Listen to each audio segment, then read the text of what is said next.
Victoria, hello. Very nice to finally meet you, and thank you so much for doing this. Hi, Sean. It's very nice to see you again. Thanks for having me here. Uh, I haven't actually met you in person, but I believe that it feels like I've known you for such a long time. When did you start at the Blockchain Association or Council? That's right. You're absolutely right, Sean. We haven't physically met, but I joined BlockchainNZ around September, October 2019. So that must have been the first point of contact, Sean. Ah, got it. And well, actually, before we jump into how you got involved with Blockchain NZ and blockchain, I understand you're a lawyer, right? I mean, could you give a brief background of yourself? Yeah, that's right. So my name is Victoria, and I'm currently the chair for BlockchainNZ, hence this interview, which will be published on our YouTube channel.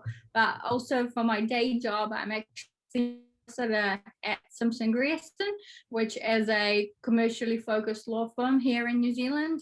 I've got sort of three offices across Auckland, Christchurch, and Wellington. I'm based in Auckland in the commercial team. What kind of things I do? Typically anything to do with business structuring, companies, limited partnerships. Different clients have different needs in terms of structuring their business. So that's where we come into being. We help clients buy other businesses or sell, of course. So your typical M&A, mergers and acquisitions work. We specialize, especially in my team, in the sector of startups and early stage companies. That's just something my supervising partner, Simon Vanini, has been involved with for quite a long time. And I've sort of gotten into that path as well, which I'm really, really enjoying. And so, yeah, anything commercial, terms and conditions, contracts, call me up. That's what I do. Very nice. Excellent. And then with that, then, where was the link to blockchain, first of all? Before the Blockchain Council, obviously, you had an interest in blockchain. So where's the link between what you do and blockchain itself? That's a great question. So there were really maybe 3 or so years ago was when I first sort of came across the concept of blockchain, and it came from my professional life and also non-professional. The first was obviously all the hype about Bitcoin, right? Cryptocurrencies all over the news and the media. What's this token? It's high speculation. It's going up. Lots of people are making money, but at the same time, be aware of all these scams. So I guess I got introduced into blockchain by knowing Bitcoin first. The world of cryptocurrency, and then in my professional life, being a solicitor, we've actually had a couple of clients who instructed us on various matters where they are directly involved with a blockchain-based solution. And because of that, I had to really get my head around what is blockchain. When a client comes to you and they start talking about a particular project that they wish to research and ultimately develop, and they're throwing concepts that a normal person has no idea about, jargon that you never have heard of, and then you're supposed to legally advise them on what their rights are, obligations, specifically in terms of their compliance regime, that applies to that particular project. You kind of start thinking, I have to go back to the basics. So about 3 or so years ago, I started reading just Google searches, what is blockchain technology? And then that's when I figured out that there is actually a link between Bitcoin as a cryptocurrency, which is enabled by blockchain technology. But ultimately, blockchain technology is the foundation. It's like your internet. There's so much more that you can do with blockchain technology, so many more use cases that it enables. And that's where I got I think I got really into it once I started doing a little bit of personal research into it and understanding also its implications. about where it could go. And so as a result of my assistance, to this one client or a couple of clients we had at the time, I kind of started developing, I guess, the local knowledge and expertise about blockchain within my law firm. And, that's not to say I know everything. No, I don't. I'm not technical at all. I can just explain it. I understand it. I like learning about it. I have a passion. And so as a result, I became part of a group within the law firm who are very keen and who are in love, I guess, with all things tech and digital. And because we know that's the future, and we want to be sort of ahead of the curve, so to speak, and because that's where our clients are going to be ultimately. And so I became sort of the local person to go to when things touch upon, blockchain or cryptocurrency. And then, of course, my law firm, they decided to join NZ Tech as a member. And BlockchainNZ is obviously an association that is part of the NZ Tech Alliance. And, a decision was made that we should really, support BlockchainNZ and see, see if we can get involved. And a meeting was actually struck between Simpson Grierson representatives and Graham Muller, who is currently the CEO of NZ Tech. And I was asked to join that meeting, and I was very happy to. And that's where Graham has actually informed us that it was a really good time to join blockchain back in September, October 2019, because it wasn't a formally structured executive council at that time. And I know that they were lacking resources at that time with events creation or events management. And so initially the pitch for me was, come help out with events. Brilliant. It actually sounds like to me you are kind of headhunted, maybe not, with your skill set. Somehow it just fell into place, so to speak, Sean. It just fell into place. That's a fascinating story because that's the first time I've heard of it as well. Because from my recollection, I was part of the council, and all of a sudden one day, there were some changes in membership and personnel. And then all of a sudden you came on board as chair running the whole show, and I was super impressed. I agree. The change between me just helping out with events to becoming the chair was like within, 4 or 5 months, I think it happened. So quite a leap there, right?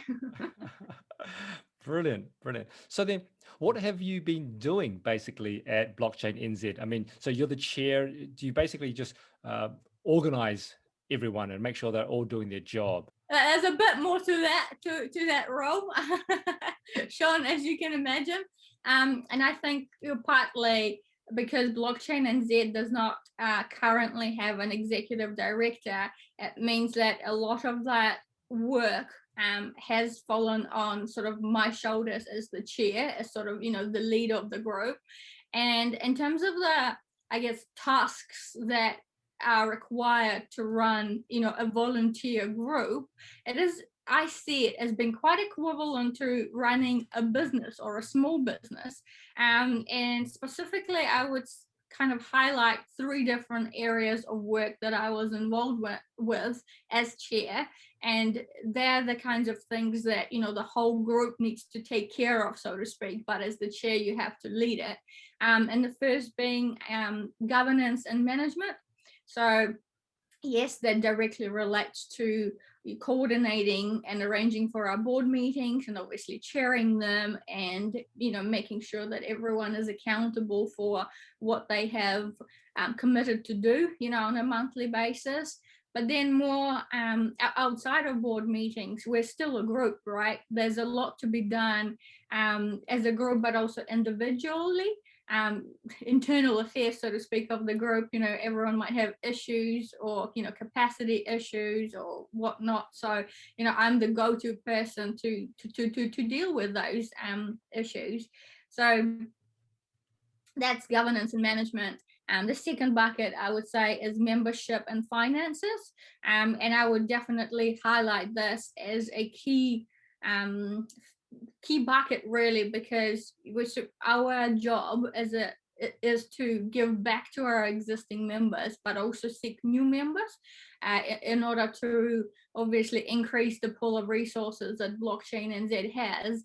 And ultimately, we as the volunteer group can actually do so much more if we have better, a larger number of members that commit and help us out to run and do what we want to do, which is obviously share the message of blockchain and blockchain community in New Zealand and internationally, to actually give voice to that technology, drive it, encourage people to connect and network, I think, and collaborate to make sure that awesome projects are being built, are being thought of, and that's what we're trying to do. Membership is very much directly linked to finances.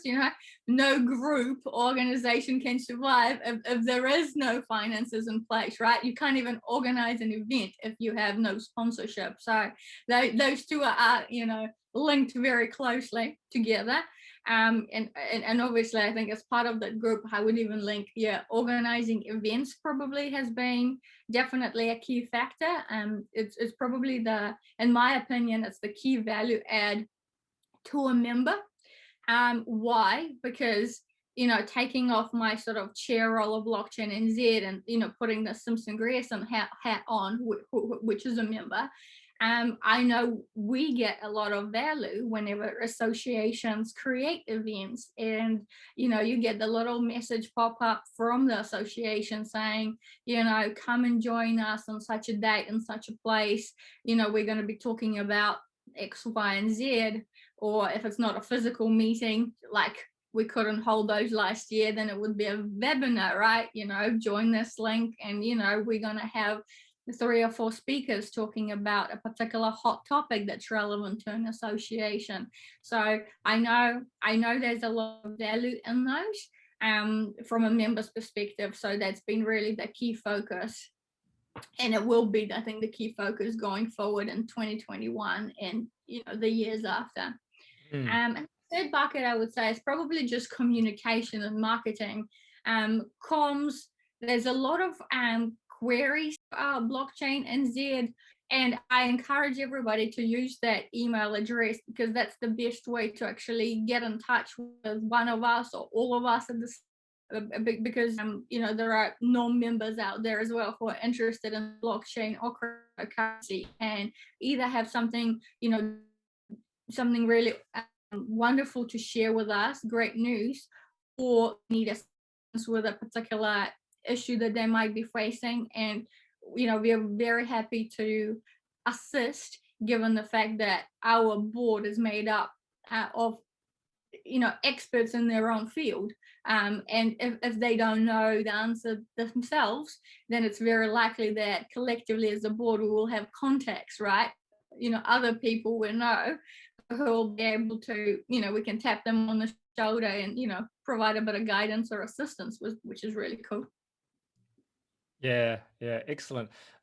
Speaking of events, last year it must have been pretty tough. I mean, probably still continuing. How did you find it trying to run events and coordinate people in a very challenging situation? Yes, it was incredibly challenging and very frustrating, especially at the beginning of the year, Sean. We had an event lined up for end of March, which was supposed to be a physical event. The venue was all locked in, the speaker was locked in, and then of course, towards the end of March, we put into lockdown. So all of a sudden, cancellation of that particular event, and which meant that we also had to consider, well, what else did we have in the pipeline for the next few months that could no longer happen in a physical format? What are we going to do there? So all of a sudden it became, cancellation after cancellation after cancellation. And in the world of uncertainty, where so much change has happened in such a short period of time, where we had to bring our workplace into our home, right, and work from home, and constantly worry about, the health related issues that COVID-19 pandemic has brought. A lot of it has actually taken away I remember taking a lot of our attention away, probably from BlockchainNZ, quite frankly, work, because we had to settle ourselves and to kind of recoup a little bit, and regroup as a group to be like, right, what can we actually do? What support can we get to make sure that we still complete and do our job? And I'm definitely happy that we have this support network with NZ Tech, who were facing similar problems for all the other associations, right? We were all in the same boat.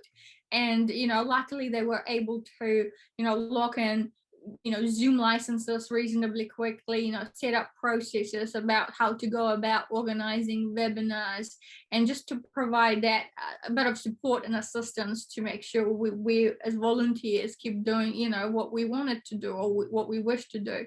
And so ultimately, I think it wasn't until the March event got postponed till about early June, which we ultimately held as a webinar. We then had our AGM at the end of July, which was also a webinar. And towards second half of the year, we finally had, well, we're thinking of having a social meetup, right? But ultimately we decided, you know what, let's just do it in a webinar format, to make sure that we can actually reach the whole nation, reach the blockchain and crypto enthusiasts across the whole of New Zealand. So I don't believe we actually had any physical meetups, except one I can recall. I think it was January or February. We had an event with FinTech NZ, which was the only one, I believe, in 2020. Yeah, well, speaking of looking backwards, if we could now look forward to the future, what's installed for Blockchain NZ, for the community, I guess, in the next couple of months, even towards the whole of the year? Yeah. So, thankfully we had a great strategy workshop after we've become a formal executive council, mid last year, and which provided us with an opportunity to really sit down and turn our heads to what are our passions, because each of us, yes, we encourage the use of blockchain and want to see it flourish as a technology, but each one of us actually has our own little interests, right? Because we do. And so based on that, we've got a number of passion projects going, and a lot of those will require, I wouldn't say require, but an event can be organized based on the passion project that you are dealing with. In the just this week, I've actually been in touch with a couple of organizations to try and set up social meetups and actually have them in physical format, because I think there's definitely value in people gathering together in an establishment and just having a conversation over a drink or two, networking, getting to know one another, and actually potentially collaborating on different projects. Because the only way forward to have a great leap forward in the technology, you need to have people sharing knowledge, talking about the mistakes that they have each faced, all the errors they have made, so that each person, each organization can actually learn from one another, in order to have a much better leap forward for the technology. So that's the social meetups, and we want to do those across Auckland, Christchurch, and Wellington, to make sure a good large group of people are covered. We're also going to be looking at showcasing some of our members' projects or technologies. We have heard, after doing a survey last year of our members, that it is definitely one of the key factors that stood out, that unfortunately they don't get the opportunity to either locally in New Zealand show to the public or the world what they do, and because they don't know who's out there. But similarly, internationally, there's so many organizations out there, but who do you reach out to? Who do you flick an email to? So there will be also first half of the year an event where we will get a group of ventures together to give them the opportunity to actually show what they have been up to, what sort of projects they have come up with, and maybe have a couple of live demos even, see how that goes. That's the events type of things. We've also got a lot of passion projects which require a lot of, I guess, work in the back scenes, so to speak. There's been a lot of discussions with, the regulatory authorities on improving, I guess, the position for VASPs in terms of being able to actually operate and run their business, to know exactly what their rights are, but also more importantly, what their obligations are and compliance costs, right? Everyone wants to abide by the law. So there's been a lot of work done in that space. We've got, what else was coming up? I know an AGM, where we're definitely going to have an AGM during the mid of this 2021. And so just to interrupt, I think you said VASP, which I believe stands for, is it Virtual Asset Service Provider? Correct. Yeah. That's right. Just wanted to clarify with all these acronyms in the industry. Exactly. I have to remind myself all the time as well. Just like the shorthand so much more. It's one of those, yeah. And no doubt there'll be more things coming up in the second half of 2021 as well. Yeah, great. Sounds like a lot of exciting events and things to look forward to. Now, I know that a lot of people who might want to get involved might not know how to. And I also know that the association or the council is always open to people coming to assist and help and contribute. So how do people learn more about what's coming up, and how can they participate, for example? Yeah, that's a great question, and I thoroughly encourage anybody to get in touch with us, because we want to make sure that we rely on resources to get us to where we want to be as an association, right? And in terms of the how, I would encourage people to look on our BlockchainNZ website. There's a couple of links there, or like a contact us sort of form that will take you to us. So that's a direct communication to the whole council, I guess, and let us know what you're passionate about or interested in. We will always come back to you with a response. Or another way is on the Blockchain New Zealand website, you will see an executive council page where essentially it sets out who the current members of the board are, and each of those pictures, I'm pretty sure, has a LinkedIn profile attached to it. So click on the photo, and I encourage everybody to just send us a message via LinkedIn, or send us a connect invite. That would be a really good way to get in touch with at least one of us directly. So that's the how. And the why, because I think it's very, very important to show your interest and sort of follow your dream, so to speak. And and if you're a blockchain enthusiast or you love your cryptocurrency, BlockchainNZ is the group to get in touch with in New Zealand, right? So you might as well, podcast an email. It won't take you long, 2-3 minutes probably maximum, and we will always be happy to get back to you to understand what you're capable of, what you would like to be involved in. And one of the questions or concerns I get is, a lot of the time people think that they have to be on the board in order to be able to assist BlockchainNZ, and that's not the case, right? We're very in favor of just having contacts and people that we can reach out to in relation to particular passion projects. So no, you don't need to be on the board if you're unable to, commit the time and the resources that it might require, but instead follow your passion and actually work alongside board members and in achieving the various tasks and goals. Awesome. That's really useful information, actually. Now, just changing tact slightly, you mentioned that you started in about September 2019, so probably about a year and a half, maybe, just over that. Just looking back, what have been some of your highlights thus far? So the call, I guess, I received asking if I would be willing to be a chair was a surprise, I have to admit. It was very much a surprise.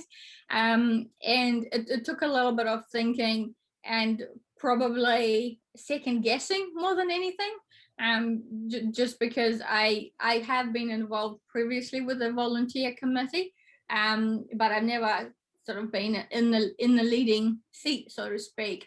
And as I mentioned, it so happened so quickly that I wasn't too sure about whether or not it's the appropriate timing for me, because I was very much a newbie at the time.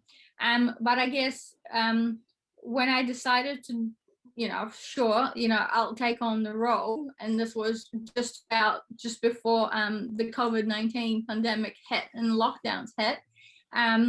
I sat down and, I thought a little bit about a plan to go forward, what are my strengths, what are my weaknesses, and how can I apply those to actually drive this group forward. And in a way, I thought quite a bit about it, in the plan, what can I do? And the first kind of milestone was converting what used to be, I guess, a informal group of blockchain enthusiasts into a formal executive council within the NZ Tech Association, which was obviously on the agenda for quite some time, but for various different, issues or, different interests, it just hasn't happened at that time. So I set that as a goal and sort of a milestone, and we managed to achieve that, by about, July last year when we had our AGM.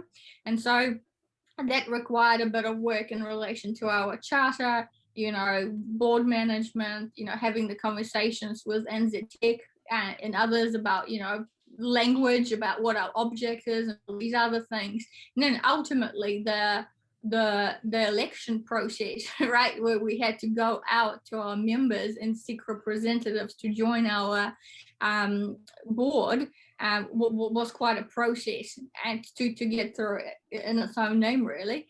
And ultimately we did it, and that's probably the biggest highlight and something I'm really proud of, because I strongly believe that now, since the time we became an executive council, and have the fantastic expertise of the candidates that are currently on the board, we have been more focused, sort of more structured in how we do things. We obviously had our strategy session as a group, and so that has set us on the right path, as in, previously it was various people, doing different bits and bobs they cared about, but now I feel like the destination is clear. We've set our strategy and, the key things we want to achieve, and everyone is doing their bit to get there. So, and ultimately that's great for the group's engagement and motivation, but also that falls onto the benefits for our members, right, when we're a much better group doing fantastic things out there. Yeah, I must say that you've done a fantastic job, because a lot of people don't realize the amount of hard work and time required in the background that you do, especially as a volunteer role, and everyone's got a full-time job as well. So your hard work certainly is appreciated. And I guess it might sound like we're talking about a reflection of your contribution as people are probably wondering why, and I think you've got an announcement to make.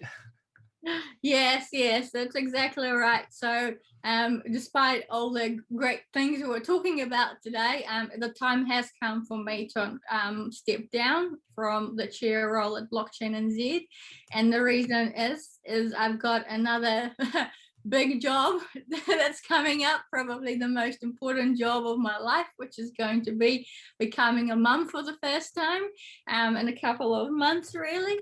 So I'll be stepping down in March officially, 2021, and have the last, I don't know, couple of months really to get my affairs and my plan in order for this baby to arrive, really. Excellent stuff. I think it's super amazing that you've made the time to allow the members to meet you and to, understand how the executive council is working, understand more about you, the work that you've done, as opposed to just, sailing off in the sunset. So yeah, Yeah, thank you exactly so much. right. Thank you, Sean. And ultimately, it's not the end for me. It's what I try and tell, quite a few people who ask me about stepping down as chair is ultimately my interest for blockchain technology and cryptocurrency is still going to be there. It's not going to go away just because I'm going to become a mum. So I'll definitely keep an eye on it. And I still want to be able to assist as much as I can, and know that when things settle a bit after my maternity leave, I'll my fantastic contacts that I've made, just because some strengths or some skills and knowledge that I've acquired that I would keep giving back. Awesome.